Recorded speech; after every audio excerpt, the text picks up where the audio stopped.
Hello everybody, what is up? It is Jill and welcome back to my channel. Okay, so for how I glowed up, in the order of what I think made the biggest difference and are the most important things. Number one, get out of that situationship or toxic relationship or whatever. Get out. Get out. That I think honestly made the biggest difference to my appearance because y'all, it will literally suck the life out of you. It will age you so horribly. It will genuinely steal the prettiest years of your life. Get out. Like, listen, I'm not gonna lie, it is going to be so tough. You're actually going to feel so terrible when you first get out of it. Like, you are going to be shell-shocked. It's going to feel like hell on earth, but trust me, it is for the better. Because in my experience, nothing will wreak havoc on your appearance more than an unhealthy romantic thing. And like, for the first point, at first I was gonna say, oh, reduce stress, but like, and like, I know that can come across as like so privileged and out of touch and everything. And then when I like looked at the reason for why I was like so stressed to the point where it's like my appearance was like genuinely being negatively affected, I realized it's like, oh, the source of it was like a negative, like a very unhealthy romantic thing. So that is why that is my first tip. Quick little tangent, skip over, like I'll put the timestamp here, but like for all of my life, I had always been mistaken for like I always had a baby face, and like even now like people think I'm younger, which I still hope is true. When I was like truly in the thick of this like unhealthy romantic thing, like the tail end of 2023, one day, like it was around like Thanksgiving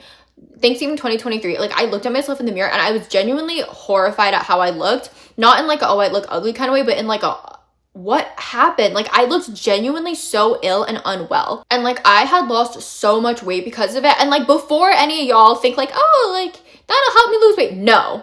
The weight loss from like that chronic sort of stress where you're like always like walking on eggshells and stuff, that it takes the weight from all the wrong places, and it is just not a good look. Like you're gonna look sick. No, do not, that is not a good weight loss method.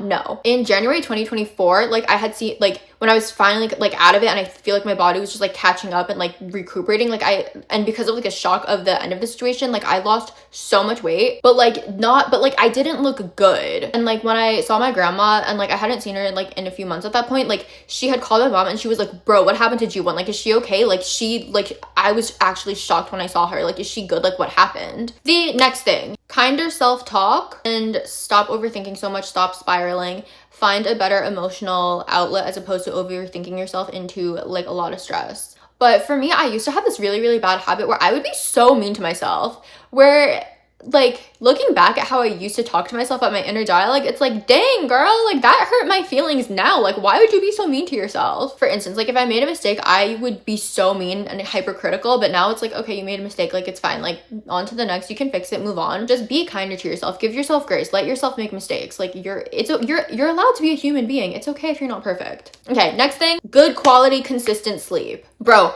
not gonna like, getting good sleep, I feel like, is better than any skin product out there. I mean, don't get me wrong, I love skincare, which is like my next tip, I guess. It's like get a consistent skincare routine, but honestly, nothing makes a bigger difference in my skin than getting good sleep. It is actually kind of insane. And good quality sleep, because I used to struggle a lot with like my sleep schedule and everything, because I am very, very sensitive to a lot of things, including caffeine, and I love caffeine, so it's kind of an issue. But like I love like iced coffee and stuff and bubble tea, but like even just a drop of it after like 12 p.m. I feel like would keep me awake until like 3 a.m. And like my bedtime it used to be so inconsistent. I would be either sleeping at like 10:30 or like 4 a.m. no in between, and a lot of the times I'd be sleeping at like 4 a.m. I forget what number we're on, probably 3 or 4, but drinking more water. I hate to say it, but it has made a difference for me. I feel like it made my hair healthier, I'm not gonna lie. The next thing is making sure I always walked daily, getting like my steps in. I feel like that changed my bodily physique in a way that I wanted it to be like leaner and stuff, and it also helped me sleep better as well. And also I know I probably mentioned this in another video too, but it helped get rid of period cramps for me. Like not completely, because what I eat and like how healthy I eat actually makes a really big difference for me personally, but if I don't get my steps in, then I am genuinely like bedridden day of because of cramps, but I have to get my steps in for it to be like bearable. Okay, next thing is a little more specific, but doing daily scalp massages. So I do like 11 minutes in the morning and then 11 minutes at night, and this came in like I think this was like PR like years ago, but I use a scalp massager. It really doesn't matter which one you use in my opinion, but doing this though, honestly, I feel like it has made my hair thicker. My hair used to not be this like healthy and stuff, And so yeah, I attribute it to the scalp massages. And then also I use this hair oil. It's the and honey hair oil, but I get this on YesStyle. Please use my code GLOWYLIA if you do use it. This is not sponsored, by the way, but I feel like it makes my hair pretty shiny. I haven't used it in a little bit, but by a little bit I mean like a couple weeks. Also, another thing, this is okay, I no longer use heat protectant on my hair because a few years ago, my cousin told me that apparently it's like heat protectant kills your hair, which I'm like, that makes literally no sense. But I stopped using heat protectant since then, and I have seen a difference. Maybe, here's the thing, I probably was just using it wrong because I, like, once the heat protectant was in and my hair was wet, I would then straighten my hair, so that's probably what, like, fried my hair. If you use it correctly, probably helps, but I just haven't used it in a while. Okay, and then last but not least is getting a consistent skincare routine and actually sticking to it, which I had been really good with for a while, and then I kind of stopped doing it for a little bit. But I got back into my consistent skincare and it has made a difference. So personally, what I do, so at night I use the pore cleansing oil. This is from Skin, and it's also from YesStyle, code GLOWYLIA. But I use this, and then I use a foaming cleanser. Actually, let me show y'all what I use. And then for foaming cleanser, I've been using the Skin Proud Velvet Cloud Cleanser. I'm almost done. And then we're still on nighttime skincare. So then for toner, I've been using this Mixsoon Centella Asiatica toner, as well as this Innisfree. Wait, what? But it's the Innisfree Green Tea Caffeine Bright Eye Serum, because you can't really tell, but my bags need some help. And then for moisturizer, I've been using this Good Molecule Silicone Free Priming Moisturizer, and I put that on top of the toner and the eye serum. And then in the mornings, I don't really do anything to my skin, really.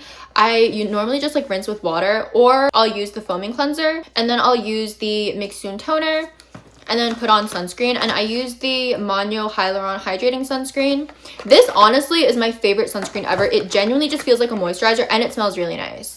Like, I like it better than the Brown Lab sunscreen because I just feel like it's better for my skin. Like, I feel like it hydrates my skin a little bit more. What I will say though, for nighttime skincare, my all-time favorite moisturizer ever is the Me Back Cica Cream. And the only reason I haven't been using that as of recently is because I ran out, but I also have so much other skincare that I have to use. So that is why. When I use that moisturizer, I don't use any other like serums or anything like that, just because I feel like, I don't know the science behind that product, but it genuinely makes my skin so even tone and moisturized and like supple, and I don't need any other like serums with that. But what I just showed y'all is my current skincare as of recently. So yeah, but with that, that is the end of this video. I hope y'all enjoyed it. I hope it was helpful in any sort of way. And honestly, what I will say is I have found that the most subtle changes and just taking care of like your physical body as a whole, I feel like has made the biggest difference in my appearance. So yeah, so with that, I'll see y'all next week with another video. Thank you so much for watching. Bye.